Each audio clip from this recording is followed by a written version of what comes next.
Welcome back to MS learning for issue of ಶೇರ್ಸಿನ ನಾನು 3-4 ವಿಡಿಯೋನ ಅಪ್ಲೋಡ್ ಮಾಡಿದ್ದೀನಿ. ಈಗ ಇಶ್ಯೂ ಆಫ್ ಶೇರ್ಸಿನ ಮತ್ತೊಂದು ಪ್ರಾಬ್ಲಮ್ ನ ಸೆಲೆಕ್ಟ್ ಮಾಡ್ಕೊಂಡು ಟೀಚ್ ಮಾಡಕ್ ಬಂದಿದ್ದೇನೆ.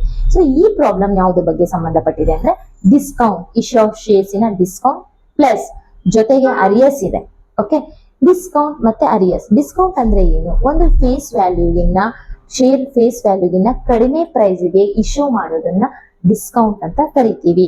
ನೆಕ್ಸ್ಟ್ ಅರಿಯಸ್ ಅಂದ್ರೆ ನಾವು ಕಲೆಕ್ಟ್ ಮಾಡುವಾಗ ಕೆಲವೊಂದು ಶೇರ್ಸಿನ ಫೈನಲ್ ಕಾಲ್ ಸ್ಟೇಜ್ ಆಗಿರ್ಬೋದು, ಅಲಾಟ್ಮೆಂಟ್ ಆಗಿರ್ಬೋದು, ಇನ್ ಯಾವುದೇ ಒಂದು ಸ್ಟೇಜ್ ಅಲ್ಲಿ ಪೇ ಮಾಡಿ ಅಂತ ಕಂಪನಿ ಹೇಳಿದ್ಮೇಲೂ ರಿಸೀವ್ ಆಗದೆ ಇದ್ರೆ ಆ ಕೆಲವೊಂದು ಶೇರ್ಸ್ ಇಂದ ರಿಸೀವ್ ಆಗದೆ ಇರೋ amount arrears. Arrears is nothing but the amount due not receive from the public. ಯಾವ್ದಾದ್ರು ಒಂದು ಸ್ಟೇಜ್ ಅಲ್ಲಿ ಆ ಅಮೌಂಟ್ ನ ಕಲೆಕ್ಟ್ ಮಾಡದೆ ಇರೋದನ್ನ ನಾವು ಅರಿಯಸ್ ಅಂತ ಕರಿತೀವಿ. ಈಗ ಅದರದ್ದೇ ಸಂಬಂಧಪಟ್ಟ ಒಂದು ಪ್ರಾಬ್ಲಮ್ ನ ಓದಕ್ ಸ್ಟಾರ್ಟ್ ಮಾಡ್ತಿದ್ದೀನಿ. MS company limited issue 20,000 shares. ಇಲ್ಲಿ ನಂಬರ್ ಆಫ್ ಶೇರ್ಸ್ ಎಷ್ಟು? 20,000.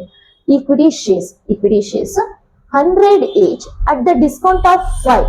ಪ್ರೀಮಿಯಂ ನ ನಾವು ಎಕ್ಸಸ್ ಮನಿಗೆ ಮಾಡಿದ್ರೆ ಡಿಸ್ಕೌಂಟ್ ನ ಕಡಿಮೆ ಮನೆಗೆ ಮಾಡೋ ಅಂತದ್ದು. ಸೊ 100 ಅಲ್ಲಿ 5 rupees ನ ಕಮ್ಮಿ ಪೇ ಮಾಡ್ತಿದ್ದಾರೆ ಅಂದ್ರೆ 100 minus 5 it is nothing but 95 rupees ನ ಪಬ್ಲಿಕ್ ಇಂದ ಕಲೆಕ್ಟ್ ಮಾಡ್ತಾ ಇದ್ದೀವಿ. Our discount 95, 100 minus 5. The amount was paid as follows. ಈ 95 ಯಾವ ರೀತಿ ಪೇ ಮಾಡ್ತೀವಿ ಅಂದ್ರೆ ಈ ರೀತಿ ಕಲೆಕ್ಟ್ ಮಾಡ್ತಾ ಇದ್ದೀವಿ. ಒಂದು first 20 rupees on application, 35 rupees on allotment, 40 rupees on first call. ನೋಡಿ 20 plus 35 55 plus 40 95. ಅಂದ್ರೆ ಈ ಅಲಾಟ್ಮೆಂಟ್ ಅಲ್ಲಿ ಡಿಸ್ಕೌಂಟ್ ಅನ್ನೋದು ಶೋ ಮಾಡಬೇಕು.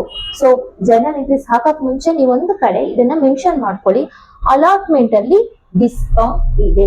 ಸೊ ಅದ್ರ ಅಲಾಟ್ಮೆಂಟ್ ಅಲ್ಲಿ ಹೇಗಿದೆ? ಡಿಸ್ಕೌಂಟ್ ಆಲ್ವೇಸ್ ಮೈನಸ್ ಆಗಿರೋದ್ರಿಂದ 5 rupees ಇದರಲ್ಲಿ ಮೈನಸ್ ಮಾಡಿದೀವಿ ಅಂದ್ರೆ ಒರಿಜಿನಲ್ ಮನಿ ಎಷ್ಟು ಅಲಾಟ್ಮೆಂಟ್? 40 rupees minus 5. ಡಿಸ್ಕೌಂಟ್ ಗೆ ಎಷ್ಟು ಕೊಡ್ತಿದೀವಿ? ಮೈನಸ್. ಅದೇ ಪ್ರೀಮಿಯಂ ಆದ್ರೆ ಏನ್ ಮಾಡ್ತೀವಿ? ಅದು ಇನ್ಕ್ಲೂಡ್ ಆಗಿರೋದ್ರಿಂದ ಅವಾಗ ಏನ್ ಮಾಡ್ತೀವಿ? ಪ್ಲಸ್ ನ ತೋರಿಸ್ತಾ ಇದೀವಿ. ಇವಾಗ ಫಾರ್ ಎಕ್ಸಾಂಪಲ್ ಅಲಾಟ್ಮೆಂಟ್ 4 rupees ಇದೆ ಅಂದ್ರೆ 1 rupee ಪ್ರೀಮಿಯಂ ಇದೆ ಅಂದ್ರೆ 4 minus 1 ಅಂದ್ರೆ 3 plus 1 4 rupees. ಅಲಾಟ್ಮೆಂಟ್ 4 rupees ನ ಪ್ರೀಮಿಯಂ ಜೊತೆಗೆ ಕಲೆಕ್ಟ್ ಮಾಡ್ತಿದೀವಿ ಅಂತ ತೋರಿಸ್ತೀವಿ. ಇಲ್ಲಿ 3 plus 1 4 rupees ಆಗುತ್ತೆ ಪ್ರೀಮಿಯಂ ಆದ್ರೆ. ಆದ್ರೆ ಡಿಸ್ಕೌಂಟ್ ಆದ್ರೆ ನೋಡ್ಕೊಳ್ಳಿ 35 ಅಂದ್ರೆ ಎಷ್ಟು ಡಿಸ್ಕೌಂಟ್? 5 rupees. 35 plus 5 40 rupees ಅಲ್ಲಿ 5 rupees ಡಿಸ್ಕೌಂಟ್ ನ ಲೆಸ್ ಮಾಡಿ ಅಲಾಟ್ಮೆಂಟ್ ಮನಿನ ಕಲೆಕ್ಟ್ ಮಾಡಿದೀವಿ. ಇದೊಂದ್ ಕಡೆ ಮೆನ್ಷನ್ ಮಾಡ್ಕೊಂಡಿರಿ, ಯಾಕಂದ್ರೆ ಡ್ಯೂ ಎಂಟ್ರಿ ತೋರಿಸುವಾಗ ಈ ಮನಿ ತುಂಬಾ ಇಂಪಾರ್ಟೆಂಟ್ ಆಗುತ್ತೆ. Next 40 rupees first and final ಕಾಲ್ ಅಲ್ಲಿ ಕಲೆಕ್ಟ್ ಮಾಡ್ತೀವಿ. ಇಲ್ಲಿ ಫೈನಲ್ ಕಾಲ್ ಫಸ್ಟ್ ಕಾಲ್ ಒಂದೇ ಆಗಿದೆ. ಸೊ ಜರ್ನಲ್ ಎಂಟ್ರೀಸ್ ನಾವು ಈಗ ಜರ್ನಲ್ ಎಂಟ್ರೀಸ್ ನೋಡಕ್ ಮುಂಚೆ ಇನ್ನ ಒಂದ್ ಸ್ವಲ್ಪ ಇನ್ಫಾರ್ಮೇಶನ್ ಕೊಟ್ಟಿದ್ದಾನೆ. All the shares were subscribe and money was duly received except. ನೋಡಿ ಇಲ್ಲಿ ಎಕ್ಸೆಪ್ಟ್ ಅಂತ ಕೊಟ್ಟಿದ್ದಾನೆ, ಕೆಲವೊಂದನ್ನ ಕಲೆಕ್ಟ್ ಮಾಡಿಲ್ಲ. Except first and final call 2000 shares ಅಂದ್ರೆ 20,000 ಶೇರ್ಸ್ ಅಲ್ಲಿ first and final call 40 rupees ನ 20,000 ಶೇರ್ಸ್ ಪೇ ಮಾಡಿಲ್ಲ. ಒಂದ್ ಸೆಕೆಂಡ್ ನಾನು ರಿಪೀಟ್ ಮಾಡ್ತಾ ಇದ್ದೀನಿ ಅರ್ಥ. 20,000 ಶೇರ್ಸ್ ಅಲ್ಲಿ 2000 shares first and final call amount ಎಷ್ಟು?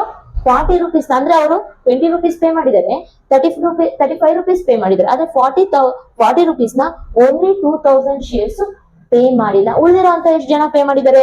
20 minus 2 ಅಂದ್ರೆ 18,000 share holders full amount pay ಮಾಡಿದ್ದಾರೆ. ಇನ್ನ 2000 ಶೇರ್ ಹೋಲ್ಡರ್ಸ್ ಮಾತ್ರ first and final call 40 rupees ನ ಕಂಪನಿಗೆ ಪೇ ಮಾಡಿಲ್ಲ. ಈ ಪೇ ಮಾಡಿಲ್ಲ ಅನ್ನೋದನ್ನ ನಾವು ಅರಿಯರ್ಸ್ ಅಂತ ಕರಿತೀವಿ. ಜರ್ನಲ್ ಎಂಟ್ರಿ ಫಸ್ಟ್ ಅಪ್ಲಿಕೇಶನ್ ಅಲ್ಲಿ ನಾವು ಹಾಕೊಳ್ತಾ ಹೋಗೋಣ. Application money received entry, bank account debtor to application ಆಗಿರೋದ್ರಿಂದ equity share application account. So how much we received the application stage? 20 rupees. So how many shares? 20,000 shares. 20,000 into 20. So 40,000 4 lakh and 4 lakh from credit side. Being equity share application received. ಈಗ application receive ಆಗಿದ್ಮೇಲೆ next ಆ application transfer entry. Equity share application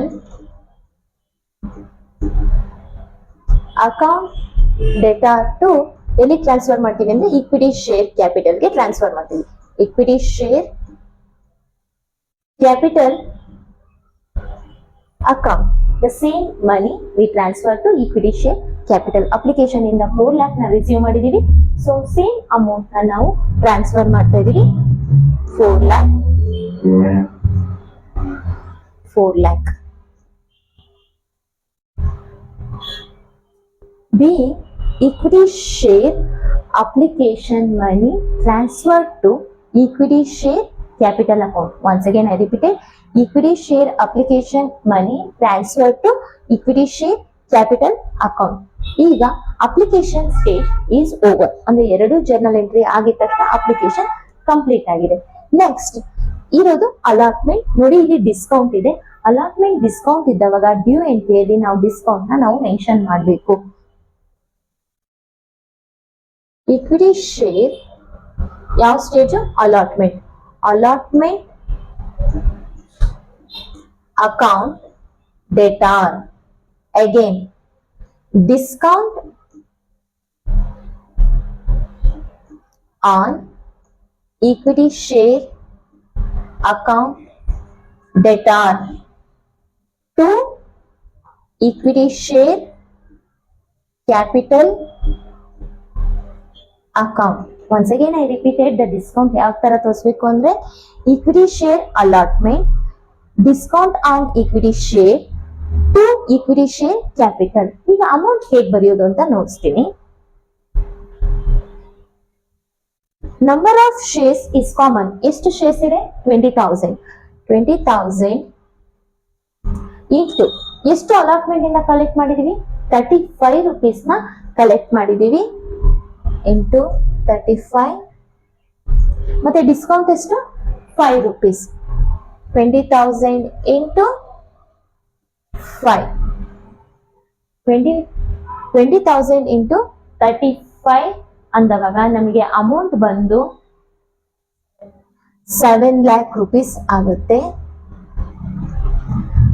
5 rupees ಅಂದವಾಗ 20,000 into 5 1 lakh ಆಗುತ್ತೆ.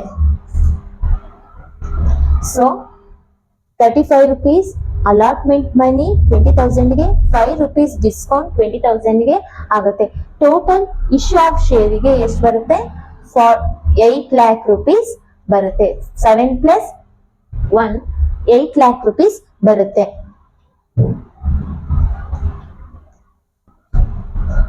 $7 lakh plus 1 lakh discount total 8 lakh rupees ನ ನಾವು collect ಮಾಡ್ತೀವಿ. ಇದು due entry ಅಂದ್ರೆ equity share ನ allotment money due. So narration be equity share allotment due. ಈಗ payment entry ಹಾಕೊಳ್ಳೋಣ. 4th payment entry always bank ಗೆ ಬರುತ್ತೆ. Bank account debtor to equity share. ಯಾವ ಅಮೌಂಟ್ ಬಂದಿದೆ? ಅಲಾಟ್ಮೆಂಟ್. Allotment account. ಈಗ ಬರೆಯುವಾಗ ನಾವು ಅಮೌಂಟ್ ಕೇರ್ಫುಲ್ ಆಗಿ ಅಬ್ಸರ್ವ್ ಮಾಡಬೇಕು. ಅಲಾಟ್ಮೆಂಟ್ ಇಂದ ಬಂದಿರೋದು ಮಾತ್ರ ತಗೋಬೇಕು, ಡಿಸ್ಕೌಂಟ್ ನ ಕನ್ಸಿಡರ್ ಮಾಡಬಾರ್ದು. ಸೊ ಅಲಾಟ್ಮೆಂಟ್ ಇಂದ ಅಂದ್ರೆ ಬರೀ 7,000 ಮಾತ್ರ ನಮಗ್ ಬಂದಿರುತ್ತೆ. 1,000 ನಾವು ಡಿಸ್ಕೌಂಟ್ ಕೊಟ್ಟಿರ್ತೀವಿ. ಸೊ 7 lakh ಮಾತ್ರ ನಾವು ಇಲ್ಲಿ ಹಾಕ್ಬೇಕು. ಸಾರಿ 7 lakh ಮಾತ್ರ ಹಾಕ್ಬೇಕು. 7 lakh ಮಾತ್ರ ಬಂದಿರುತ್ತೆ. 7 lakh rupees ಮಾತ್ರ ಹಾಕೋಬೇಕು. ಬೀಯಿಂಗ್ ಈಕ್ವಿಟಿ ಶೇರ್ ಅಲಾಟ್ಮೆಂಟ್ ಮನಿ received. Narration being equity share allotment receive. ಈಗ ಯಾವ ಸ್ಟೇಜ್ ಕಂಪ್ಲೀಟ್ ಆಯ್ತು? ನಮಗೆ allotment stage with discount complete ಆಯ್ತು. ನೆಕ್ಸ್ಟ್ ನೋಡೋದಾದ್ರೆ ಫಸ್ಟ್ ಅಂಡ್ ಫೈನಲ್ ಕಾಲ್ ಬಗ್ಗೆ ಹೇಳ್ತೀನಿ. ಸೊ ಫಸ್ಟ್ ಅಂಡ್ ಫೈನಲ್ ಕಾಲ್ ನಿಮ್ಗೆ ಅರಿಯರ್ಸ್ ಕೊಟ್ಟಿದ್ದಾನೆ. 2,000 ಶೇರ್ಸ್ ನಾಟ್ ಗಿವನ್ ಅರಿಯರ್ಸ್ ಕೊಟ್ಟಿದ್ದಾನೆ. ಅರಿಯರ್ಸ್ ನ ಡ್ಯೂ ಎಂಟ್ರಿಯಲ್ಲಿ ಮೆನ್ಷನ್ ಮಾಡಬೇಡಿ. ರಿಸೀವ್ ಮಾಡುವಾಗ ನಮಗೆ ಅದನ್ನ ಮೆನ್ಷನ್ ಮಾಡಬೇಕಾಗುತ್ತೆ. ಸೊ ಡ್ಯೂ ಎಂಟ್ರಿ ಹಾಕುವಾಗ ಕಾಮನ್ ಆಗಿ ಹೇಗೆ 20,000 ಗೆ ಡ್ಯೂ ಎಂಟ್ರಿ ಹಾಕ್ತಿರೋ ಅದೇ ತರ ಹಾಕಿ ಡ್ಯೂ ಎಂಟ್ರಿಗೆ equity share first and final call account debtor to equity share capital account. Amount. How many shares is there? 20,000 shares. 20,000 shares. First and final call money 40 rupees into 40. 20,000 into 40 ಅಂದ್ರೆ ನಮಗೆ 8 lakhs. 2 4s are 8. 8 lakh rupees ನಮಗೆ first and final ಕಾಲ್ ಇಂದ ಬರಬೇಕು. First and final ಕಾಲ್ ಇಂದ due entry. ಅಂದ್ರೆ due ಎಂಟ್ರಿನ ಮತ್ತೆ full ಅಲ್ಲಿ ತೋರಿಸ್ತೀವಿ, ಬಟ್ ಅರಿಯರ್ಸ್ ಆಗಿರೋದ್ರಿಂದ ಪೇಮೆಂಟ್ ಎಂಟ್ರಿಯಲ್ಲಿ ನಾವು ಅರಿಯರ್ಸ್ ನ ತೋರಿಸ್ಬೇಕಾಗುತ್ತೆ. ಈಗ ಡ್ಯೂ ಎಂಟ್ರಿಗೆ ನರೇಶನ್ ಕೊಡ್ತೀನಿ. BA equity share first and final call due. Next, payment entry. Payment always received in bank. Bank account debtor arrears of first and final call account debtor to equity share first and final call account. Once again I repeated.